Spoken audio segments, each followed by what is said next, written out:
captured, except for the real crisis, which nobody ever addresses, and that is we can't afford any of this.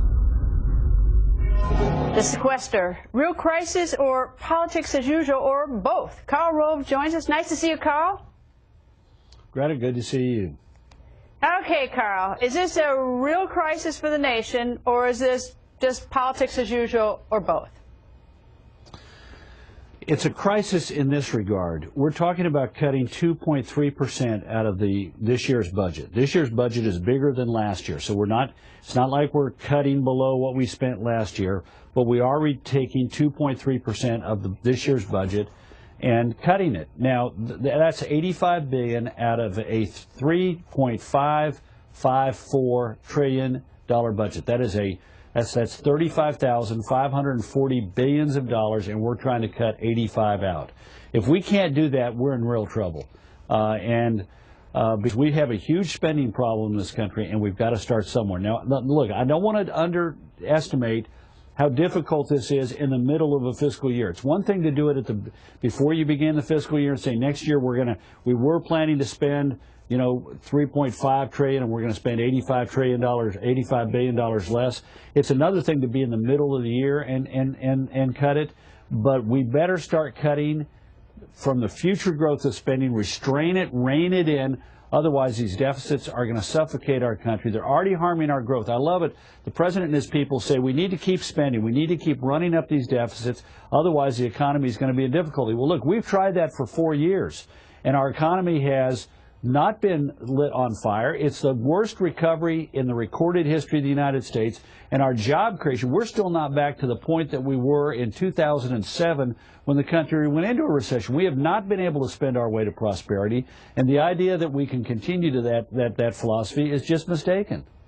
I don't have any sympathy when you say it's harder to do it in the middle of the year, because the first thing I think of is tough. They're the ones who got themselves into this. They're the ones who got into this idea. It's the president's suggestion, although I know there's been some question, he's tried to duck that, but his suggestion, the Republicans went along with it, and it's only because it's the middle of the year, it's because they kept pushing it off. So I sort of feel like tough. Right. They asked for the job, they paid for it, they have profoundly failed us in resolving this, so I don't have any sympathy that it's hard. Yeah. You can't resolve this without presidential leadership, and the president for 18 months has not been interested in the solution. Now, let's put this in a little bit of a context. We're talking about cutting $85 billion. That's 2.3% of the federal budget. Now, the problem is this. The sequester, as designed by the White House, said we're not going to take anything out of mandatory spending, which is 65% of the budget. We're going to cut everything that we're going to cut out of the discretionary part of the budget, which is 35% of the budget. So the 2.3 is not out of the whole, it's out of a part, which means that in reality, we're cutting discretionary spending by about 7%. Now, we're doing it in the last 7 months of the fiscal year, and we're doing it across the board. A haircut, the sequester mandates that it be across the board. So important things are cut just as deeply as unimportant things. And look, this problem is going to get worse unless we figure out a way to do this smarter, because over the next decade, the CBO forecasts that discretionary spending will shrink to 29% of the budget, and mandatory will grow to 71%. And the sequester is the first step. This $85 billion is the first of $1.2 trillion in cuts that are supposed to take place over the next decade, and we're increasingly going to be cutting them out of the part of the budget that is voted upon every year, the discretionary part, and not out of the mandatory, which is what's been put on autopilot. And that's just making it more and more difficult for us to cut. There's a way out of this, and the Republicans in the House, in my opinion, ought to take the lead on it. I want you to think about this. This has got a across the board cut. Everything gets cut. 7% of discretionary spending gets cut, 2.3% of the overall budget. We need flexibility so that the individual cabinet members can say, I'm going to prioritize the important things and cut less out of them, and the unimportant things cut more. And that way we're going to be able to do this in a more smart fashion than we're now doing with this across-the-board haircut in everything. It's one thing to say we're going to cut everything by 1%, but if you're talking about 7%, then you start cutting, you cut things that are really important and cut an equal amount of things that are less important. Is there anything to prevent the politicians here in Washington from agreeing on some resolution of sequestration, some spending cut, whatever formula they come up with, and then they come up to the microphones and they say, you know, this is great, we have, you know, bipartisan or whatever, and they put whatever people behind them to sort of impress us that this is done, and then next year turn around and increase spending anyway?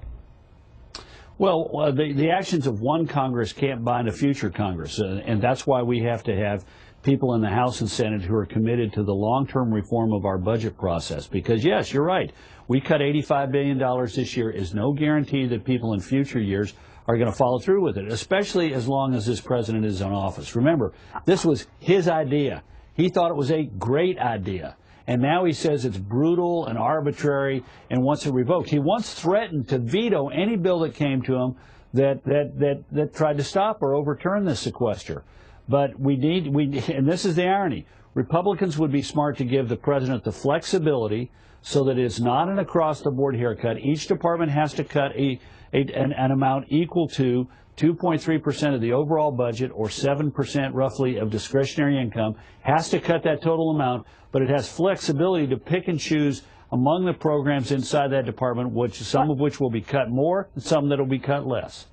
If the Republicans don't agree to that flexibility, is it then the Republicans are then going to be, you know, and probably justifiably so, just being gaming the president? I mean, if that's not working towards the solution, if flexibility to sort of pick and choose what's to make sense to cut and what doesn't, if the Republicans deny the president who won the election that ability to do that, is that just about winning?